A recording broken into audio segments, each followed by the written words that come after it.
Há um mês, a Lei 12.737, que sancionou a nova legislação de crimes cibernéticos, entrou em vigor no Brasil.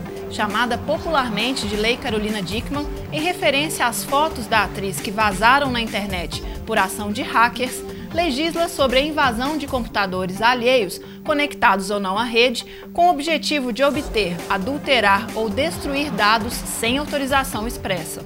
Agora, a pena para quem cometer esse tipo de crime pode chegar a 3 anos de detenção, além de multa.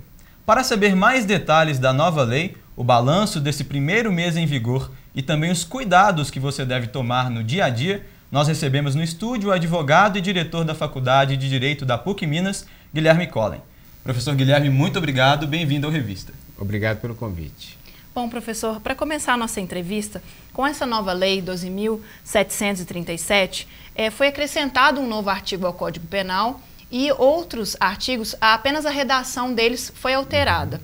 O que para o cidadão que está nos assistindo aí hoje, está assistindo Revista, o que muda efetivamente? Carolina, o que é importante destacar é que todas as vezes que o legislador ele opta em criar um tipo penal, ou seja, eleger uma conduta à categoria de crime, ele sempre visa a proteção de um interesse determinado, né? Nós sabemos que o direito penal ele só pode ser invocado e aplicado em situações de extrema gravidade, em que o interesse para o cidadão e para a sociedade seja um interesse relevante. Ao contrário do que muitas pessoas pensam, esta lei ela veio para proteger não os sistemas da informação ou a internet, né? Ela veio para proteger a liberdade individual do cidadão, especificamente naquilo que se refere ao segredo, né? E obviamente que o segredo faz parte da intimidade. O que essa lei inova é que ela pune a violação deste interesse quando o meio utilizado for o meio da internet ou computador, né? Há, como o próprio texto da lei diz, uma invasão, né? O verbo já nos indica uma entrada não autorizada. E a pessoa assim age para obter informações, né? Destruir ou alterar estas informações ou dados, né? Não é um crime contra o patrimônio, né? É um crime, como eu disse anteriormente, que viola a intimidade, né? E que, na verdade, tão somente acrescentou um artigo de lei, né? Alguns artigos, mas especificamente um artigo, o artigo 154-A, que está inserido na seção que tutela a intimidade do indivíduo. Professor, nesse primeiro mês em vigor, o que vem sendo divulgado na grande mídia é que o Brasil não está preparado tecnologicamente e também administrativamente para poder colocar em vigor essa nova lei. O que o senhor pensa sobre isso? Na verdade, o Brasil, infelizmente, não está preparado para punir e perseguir uma série de outras condutas que tradicionalmente já são tidas como crime, né? Então veja que necessariamente o Estado policial, que é o primeiro órgão responsável pela investigação e materialidade do delito, obviamente ele tem que se aparelhar para essa nova realidade. Mas isso é muito difícil, né? Nós sabemos, infelizmente, da precariedade dos órgãos públicos naquilo que se refere à investigação criminal. Não que a nossa polícia não seja boa, muito antes pelo contrário, né? Mas justamente a falta de recurso, né?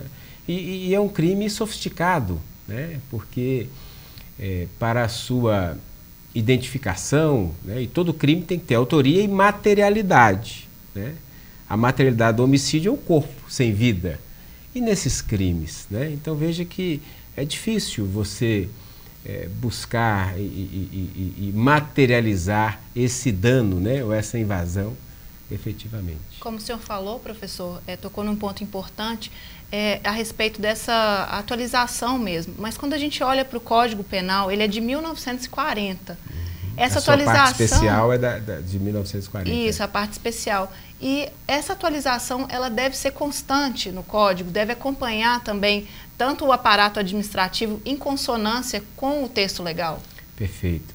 O Código Penal, e nós conversávamos isso anteriormente, né, ele está sempre alguns passos atrás das necessidades da sociedade, do indivíduo. Mesmo porque seria impossível o legislador penal proteger algo que ainda não foi apresentado pela sociedade como relevante para a sua proteção. Há um projeto de lei, até de autoria do deputado Eduardo Azeredo, né, criando aí uma série de tipos penais que tem como finalidade a proteção do sistema de informação, né? Ou seja, crimes que são, eu diria que por essência, crimes virtuais, né? E a internet é um ambiente, por natureza, muito livre, né, professor? Perfeito. Talvez seja por isso a dificuldade de se delimitar leis. E o senhor pensa que essa evolução deve ser constante? A aplicação e utilização do direito penal é sempre muito perigosa, porque a adoção do direito penal ela traz com ela um pacote muito perigoso para o cidadão, né? O direito penal vem acompanhado de pena, de polícia, presídio, não é isso? Então, veja que se nós passarmos a considerar todas as condutas como criminosas, né?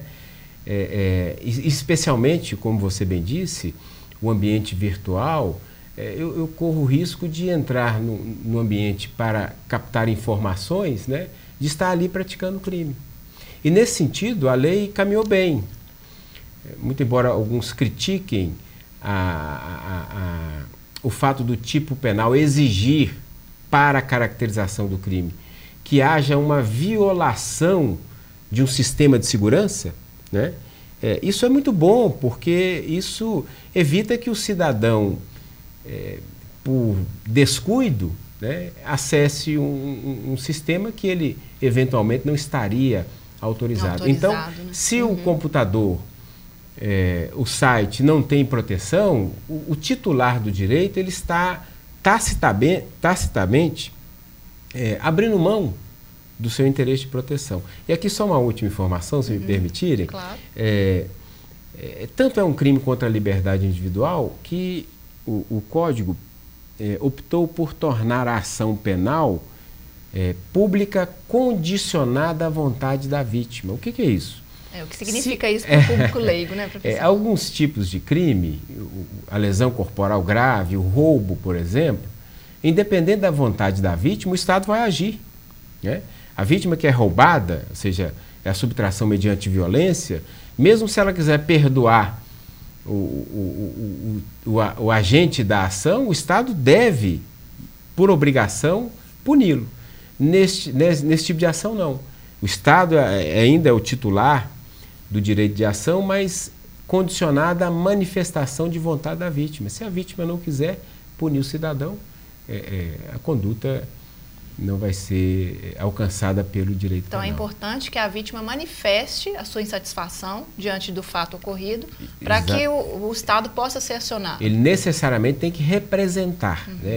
Essa expressão representação é a manifestação de vontade por parte da vítima de ver o cidadão processado criminalmente. Sim, professor. E voltando um pouco ao apelido que essa lei 12.737 ganhou, Lei Carolina Dickmann, uma referência à atriz Carolina Dickmann. Normalmente a gente vê aí na mídia muito sendo divulgado, por exemplo, a Lei Maria da Penha também houve uma repercussão muito grande na sociedade, por isso houve esse apelido. Professor, se não tivesse acontecido esse caso pontual com a atriz, o senhor acha que hoje a gente teria essa lei promulgada no Brasil? Nós assistimos aí diariamente violações das intimidades das pessoas que, obviamente, não eram punidas pela inexistência da legislação, né? É muito comum você ver pessoas sendo expostas na internet em momentos de intimidade, né? Quer dizer, era uma conduta recorrente. O fato de ter tido como vítima uma atriz global, né, que trouxe os holofotes da imprensa, e nós não podemos negar que a imprensa ela forma opinião, né? Muitas vezes é importante, ela forma opinião, Mas no que se refere à sua interferência no direito penal, essa formação de opinião ela deve ser vista com algumas reservas, né? Sobre o risco de se legislar de acordo com a conveniência, né? Isso é muito perigoso. Professor, então tendo em vista essa manifestação da imprensa, dando muita ênfase nessa nova lei, será que isso seria uma indicação que a gente está começando a fazer algumas medidas relevantes em relação aos crimes virtuais? E realmente protegendo a intimidade do cidadão, professor? Será Sim, que a gente pode chegar a essa conclusão? Eu acho que essa lei ainda é acanhada, porque ela, como eu disse no início, ela tem como objeto de proteção tão somente a intimidade, né? Mas vários outros crimes são praticados no ambiente virtual por meio de computadores, né? Crimes de dano, por exemplo, que o interesse aí já não é mais o interesse à intimidade, mas o interesse patrimonial. Mas o avanço dessa lei é porque ela trouxe para a discussão a necessidade de proteção desses ambientes, né? Que o direito penal clássico, a Carolina lembrou muito bem, né? Lá de 1940, a sua parte especial, e a parte especial é aquela que define os crimes, né? Nós tínhamos uma aplicação de um código penal antigo a necessidades atuais, né? Então, usava-se o clássico estelionato para punir, e ainda se usa para punir fraudes praticados via internet, né? O próprio crime de dano, mas veja que é um arremendo, né? E agora não, agora nós temos um tipo penal próprio, né, para punir esse tipo de conduta. Professor, para finalizar o nosso bate-papo, como um cidadão pode se proteger desses crimes virtuais? Será que a gente pode dar umas dicas, né, ou chamar a atenção aí para a população? Hoje nós vivemos numa sociedade de risco, né? Tudo é muito perigoso. Vocês vejam aí, nós estamos vivendo situações em que os acidentes automobilísticos têm vitimado tanta gente, né? E entrar no ambiente virtual também passou a ser um ambiente de risco. São os cuidados elementares que o cidadão deve ter, né? Especialmente não acessar sites duvidosos, né? E principalmente se manter informado, né? Se manter informado e preservar a sua intimidade também, né? As redes sociais são importantes, nós devemos nos relacionar, né, por meio das redes sociais, mas sempre com muito cuidado. Ok, professor Guilherme, muito obrigada pela gentileza de nos conceder essa entrevista. Obrigado, professor. Eu que agradeço. Muito obrigado. O Revista vai para um rápido intervalo. No próximo bloco, confira uma reportagem sobre tatuagem. Você tem ou gostaria de ter? Veja também a expectativa dos fãs de Paul McCartney para o primeiro show do ex-Beatle na capital. Não saia daí, o programa volta já.